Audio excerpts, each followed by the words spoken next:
My role was something that it was a field I was interested in, whereas now it feels like much more of a career. Since I started my role in L&D, I've always been really keen to develop myself, and I'm really lucky in that my company are really invested in developing people, and I was really lucky to be placed with Avado.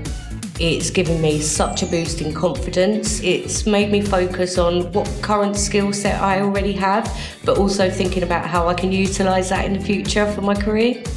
The support has been absolutely amazing from both my business and from Avado.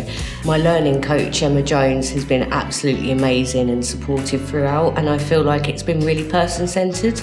When I first started, I thought it would be a little bit overwhelming, and it's been some time since I've done academic study.